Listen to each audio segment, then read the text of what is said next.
নমস্কার বন্ধুরা, আজকে একটি রেসিপি নিয়ে চলে এলাম।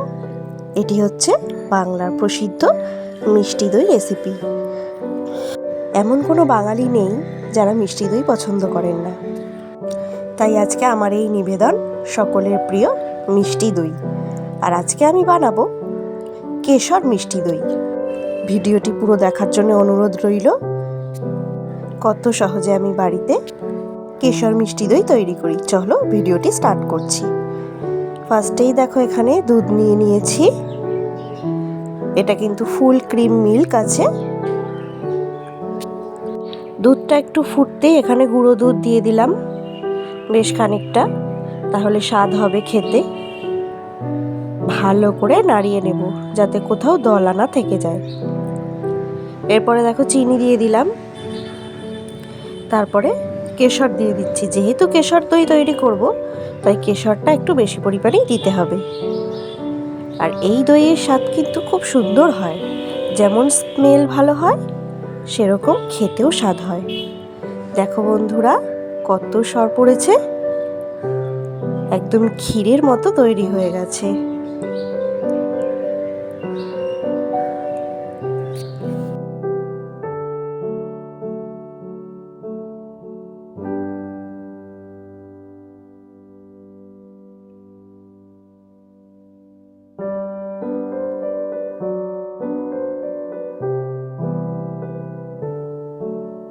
দই পাতবার জন্যে দুধটা কিন্তু একদম তৈরি হয়ে গেছে।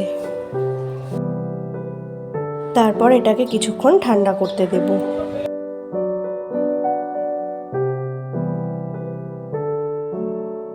খুব ঠান্ডা করব না, ঈষদুষ্ণ গরম থাকবে। তারপরে দেখো এখানে আমি আইসক্রিমের দুটো পট নিয়ে নিয়েছি এরকম। এটাতেই আমি দই বসাবো। আর দুটো কাচের বাটিও নিয়ে নিয়েছি।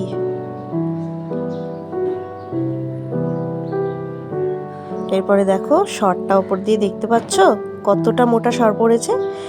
দুধটা কিন্তু একদম তৈরি হয়ে গেছে। আমি কিন্তু আঙ্গুল দিয়ে দেখে নিয়েছি, এটা খুব গরমও না আবার খুব ঠান্ডাও না, একটা আঙুল ডোবানো যাবে।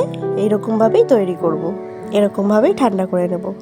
এরপরে দেখো দুধটা আমি ঢেলে নেব আস্তে আস্তে প্রত্যেকটা বাটিতে।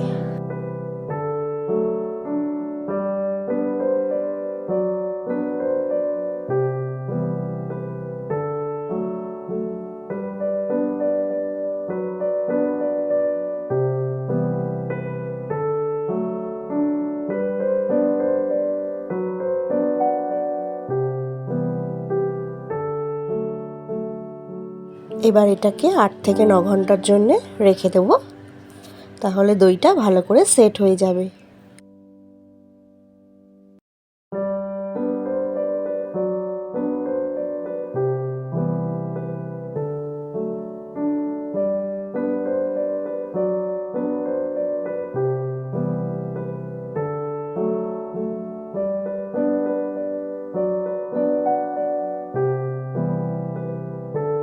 ব্যাস তৈরি হয়ে গেল কত সহজ উপায় বাড়িতে বানানো কেশর মিষ্টি দই।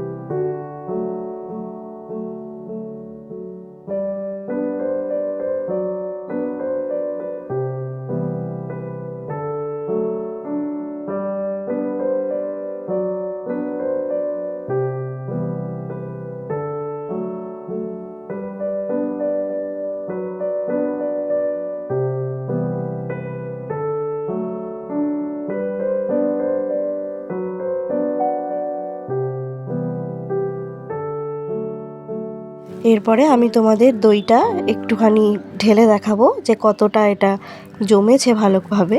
দেখো একটুও পড়ছে না বাইরে, দইটা কিন্তু খুব ভালো মতোই বসে গেছে একদম।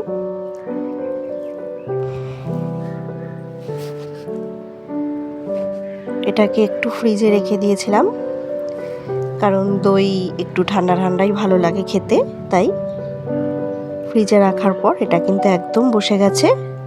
দেখো বন্ধুরা কত সুন্দরভাবে বসেছে। ভিডিওটি পুরো দেখার জন্যে প্রত্যেককে অনেক অনেক ধন্যবাদ, আর আমার পরিবারের তরফ থেকে অনেক অনেক ভালোবাসা।